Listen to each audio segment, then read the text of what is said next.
Hello everyone and welcome to your favorite news show, Erongo Talk. My name is Tania Louw and today we join you from Namib High School here in Swakopmund.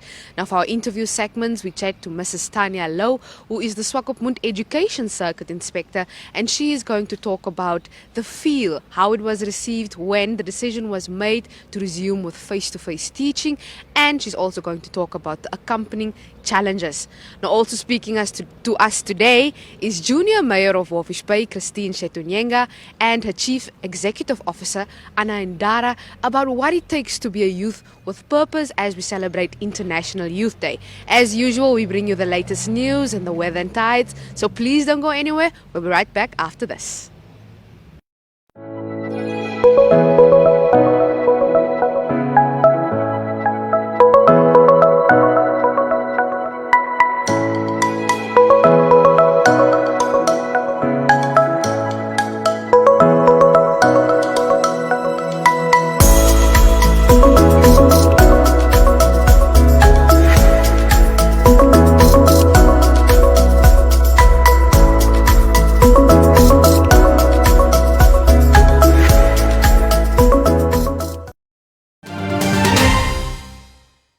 And now we bring you your news from one of the many courtyards here in Namib High School in Swakopmund. Now, also speaking about Namib High School, they will once again host their annual raffle with prizes courtesy of the Gondwana Collection Namibia, Le Mirage Hotel and Windhoek Textiles.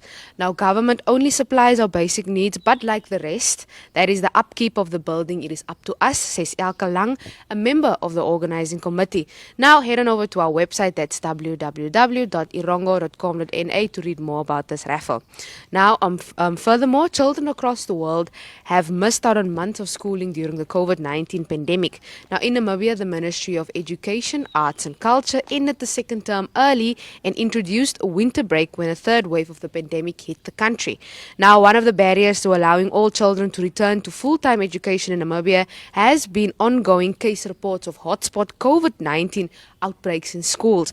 Now, to understand how and why these outbreaks were occurring, despite prevention protocols in place, the Ministry of Health and Social Services Epidemiology Division conducted an outbreak investigation of infections in 31 schools across Namibia in 8 regions. Now, the most important finding by the rapid assessment was that outbreaks in schools occur in parallel with cases in the community.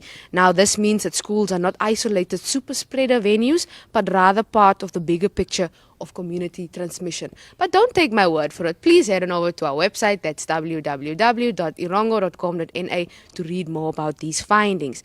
And then finally, the community of Ndara is in mourning after the passing of the Dana secondary school teacher, Mrs. Yolanda Koning, on Sunday, 8 August. Now, according to Principal Anton van Wyk, who is the principal of the Dana secondary school, Mrs. Koning contributed immensely to excellence in academic, sports and culture for more than 25 years. Now, he says she was a torchbearer that lit and brightened the paths of so many colleagues and learners throughout the years.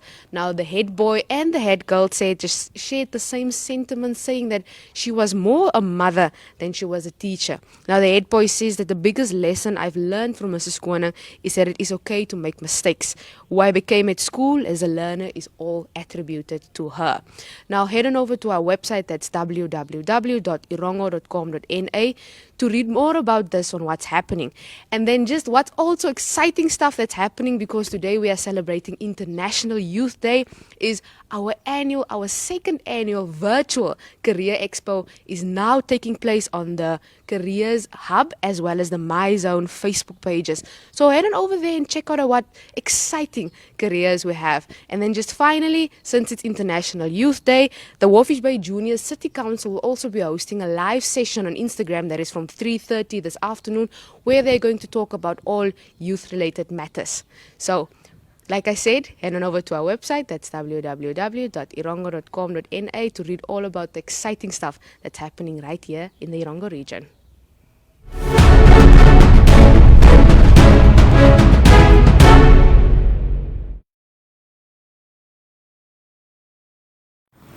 Okay, so joining us today is Tania Louw. She is an education inspector here for the Swakopmund circuit. How are you doing? I'm well, thank you, and thank you for coming in and wanting to know what's happening at the schools. We do appreciate that as well, the support from the community, and also to raise awareness of what's going on in our schools. Thank you for that. That's always our pleasure. So, Tania, could you tell us quickly, the schools recently resumed their face-to-face learning. Yes. How has the ministry been feeling about this? What kinds of challenges have you seen and identified in this time? All right. We did some spot checks at the schools, and we have found that most of the schools cannot observe social distancing while having all the grade 7s up to the grade 11s and the AS level learners back.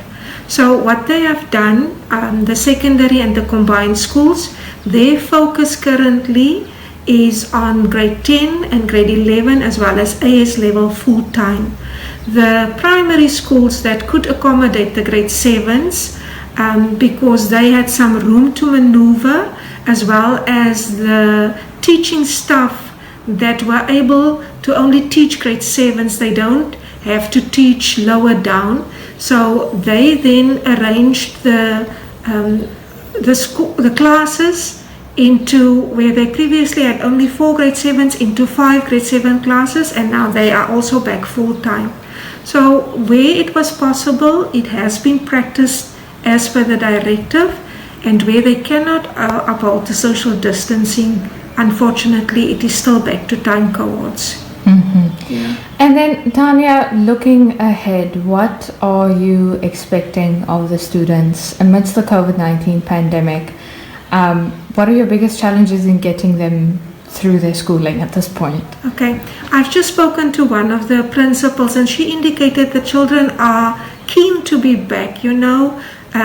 Previously with the attendance, due to other factors like maybe isolation or quarantine, the learners, or maybe they were just afraid, they didn't come to school, but now they are back.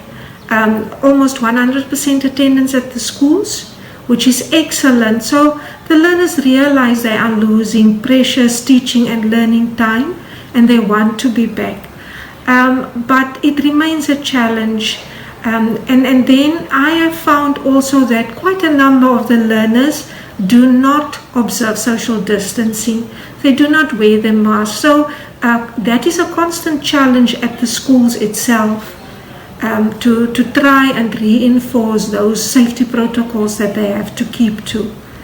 And then other challenges, because they've lost so much teaching time, it is now time on task for all of them, teachers and learners, and even the parents with the support at home as well. It might still be a problem, but I know that the schools, they did afternoon classes. I'm talking now about the senior secondary phases. They tried to catch up by having Saturday classes even, and I gather that the overall desire amongst the learners are that they want to be able to complete their school successfully at the end of the year. Yes. And then, Tania, how can parents and the community at large get involved to help these students in this time? We understand that it isn't as easy for them as it was for us to make grade 11, grade 12, given the pandemic. So how can the rest of us get involved and help them in this time? It is especially challenging for them. It is uncharted water, so to say. And then what they can do is they really need to support them in terms of having conducive environments at home where possible at all. Some schools are offering their facilities. If they don't have a quiet space at home, or perhaps they don't have electricity at home so that they can study, the schools make provision for these learners to be able to study at the school. Now is not the time for them to do household chores. I know parents don't have a choice in this often, but I think it's best for especially these grade 10s and grade 11s and AS learners to rather focus on the academics for now. If they can do that. Previously, you asked about the challenges in terms of the learners, how they experience things. Psychosocial support remain a challenge. There are life skills teachers at the schools, and these life skills teachers really try to give as much support as possible. But the numbers are increasing, and they are also overworked in terms of that. They can't reach all the learners. There are also groups of teachers as part of the support group that try and give support to the learners and even the colleagues as well. But then the Ministry of Health also has a task force that works in conjunction with the Ministry of Education, and they are currently out on school visits to try and provide that psychosocial support. So we are grateful for that. If the parents are able to have community members who can do that, when they see there is a problem, they should also tap into the expertise of those professionals to try and assist as far as possible. Mm-hmm. And then, Tania, there are some parents and some teachers who are concerned for the gaps left in the education of these kids. What can we do from the community side and from the ministry? How can we collaborate on ensuring that those gaps remain minimal for the rest of these children? That is the biggest challenge at this stage, those gaps that remain. I would say what they can do is they won't be able to make up for lost time now. They need to, at school level, the management and the teachers know this is our schemes of work, this is our lesson plans, and we need to focus on that. And we need to try and reinforce as much as possible. Not all parents are knowledgeable regarding the different subjects that are offered, but I have found if they show an interest in the learner's work, and also engage with the teachers to see how they can best support the learners, because this is a team effort, and they are partners in this. So if they can take up communication with the teachers and the learner sees, but my parents take an interest in what I'm doing, it can only benefit all of them. Mm-hmm. Okay. And lastly, do you have a message to our students? I wish them all the best. I wish for them to make full use of the opportunity that they have now, and that they will not waste their time. When we've done those visits last week especially, they told me they are eager to be back and they want to make full use of the opportunities that they have. So now is not the time to cause disciplinary problems at all. They really need to focus, and they need to say if they need help also. They need to go to the teachers or somebody they trust at the school, because it's so important to also be well emotionally. And then they need to keep themselves safe by observing the social distancing and by wearing their masks. Okay, wonderful. Thank you so much for your time, Tania.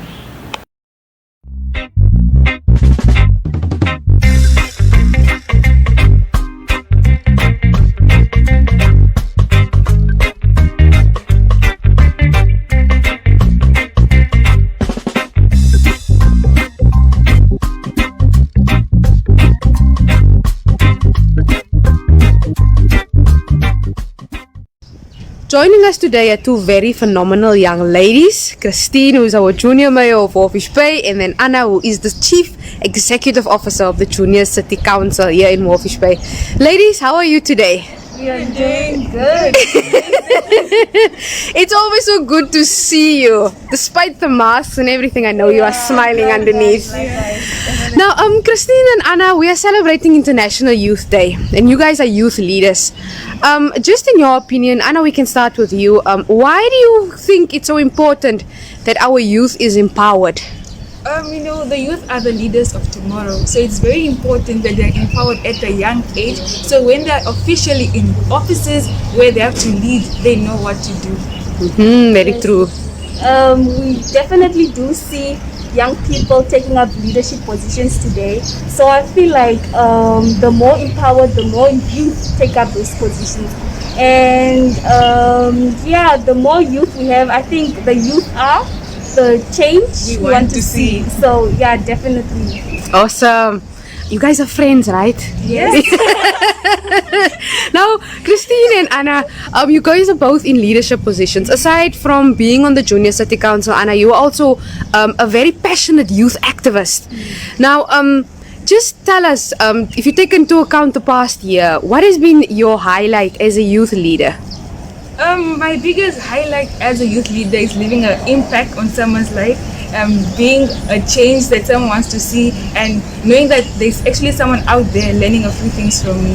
So that's a big highlight for me. Awesome. Kristine, Junior Mayor. As junior mayor, my biggest highlight, I would say, the pandemic. COVID-19 definitely changed everything for me. I feel like we didn't do as much as we wanted to do, but we tried our best, we did what we could. So yeah, but then again, as a youth leader, I feel like as technology grows, Yes. we are gonna definitely put things there instead, because as usual, the social distancing and then no contact gatherings or whatsoever. So I think for that we are gonna change a bit more. But then unfortunately my term ends this year, Yeah. so I'm gonna hand it over to the next junior mayor. So yeah, but I think next year, I think we are more prepared. I think the next junior mayor is probably going to be more prepared because they know what's coming. They definitely, so yeah. Definitely. Now, aside from the pandemic, what other challenges are the youth facing here in Walvis Bay? By speaking with them, what have you heard thus far? Financial strains. I think, especially with most of their parents lost their jobs.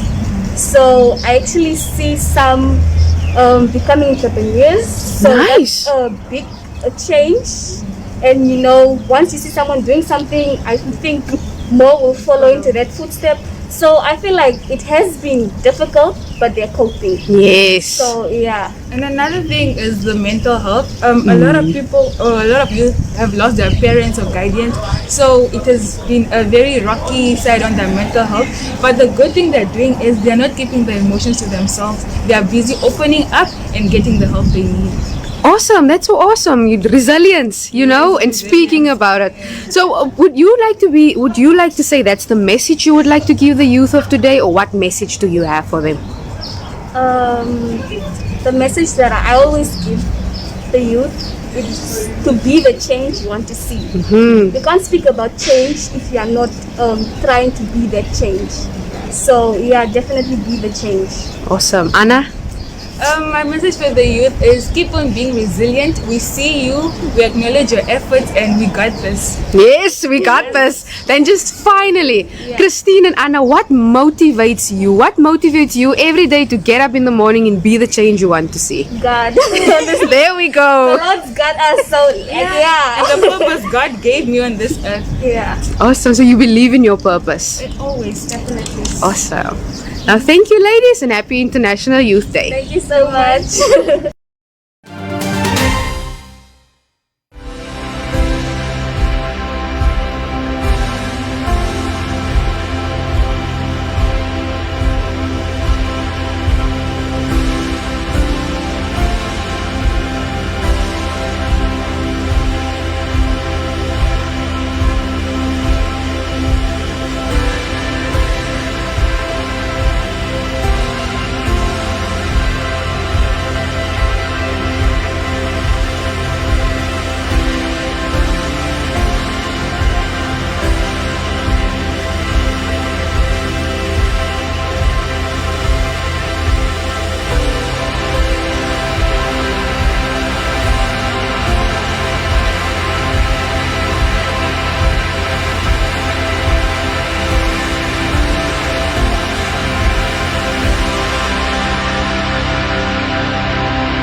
National Youth Day. I'm gathered with the youth from the Walvis Bay Child and Family Center. When we talk about the Youth Day, we talk about the energies of the future, the energies of tomorrow, advancement in medical, socio-economic issues, global issues. And today I just want to play a light on our future leaders, our future doctors. And in this day, I just want to take this time to celebrate them, motivate them, to tell them that we depend on them, we look on them for all the issues that are staring at us. We have trust in them, we have hope in them. So, in short, I just want to say happy Youth Day to the energies of tomorrow, to the bright leaders of tomorrow. And with all of us, we just want to together say to the Namibian nation, on 3, happy Youth Day. Nah? 1, 2, 3. Happy Youth Day. Happy Youth Day. Happy Youth Day. Yes. So Tania, could you give our students, they're having a tough time with studying obviously in this time, so could you give them a quick study tip to help them through their school careers? Yes, it will serve them well if they, when they get home in the afternoons, just take out a piece of paper and write down a summary of what was taught in class, and thereafter open the exercise books or the notes that they received and compare what they have jotted down with what is actually there. And it will really help them. In the end, it will save them time once the examinations are upon them, that they only revise and not study new work because they never opened the books before. Okay, wonderful. Thank you, Tania. Thank you.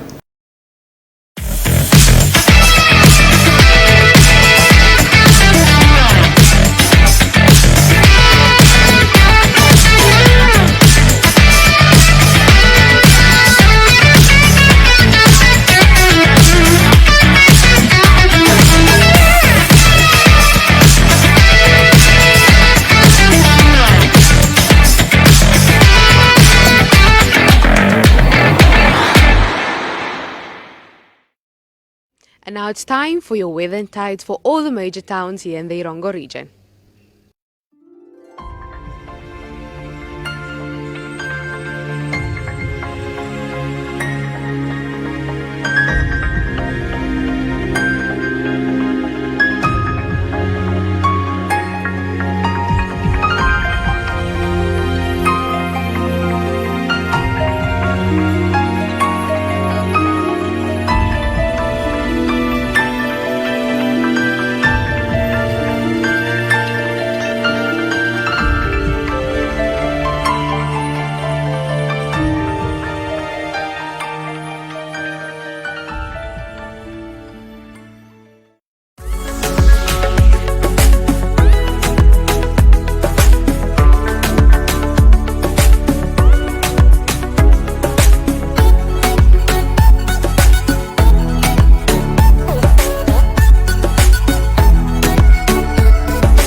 Unfortunately, that brings us to the end of today's episode of Erongo Talk, but you can always head over to our website. That's www.erongo.com.na. That's www.erongo.com.na. You can also follow us on Facebook, on Twitter, and on Instagram, or you can let us know what's happening in your town, or get in contact with us at 0811 7040. That's 0811 7040. That's both our WhatsApp and our Telegram number. Now, please remember to stay safe, keep safe. It's a bit cold today in Swakopmund, but to the youth out there, happy International Youth Day. You guys are the leaders of tomorrow. Stay strong. We know it's difficult during this time, but you got this. So until next time, bye-bye.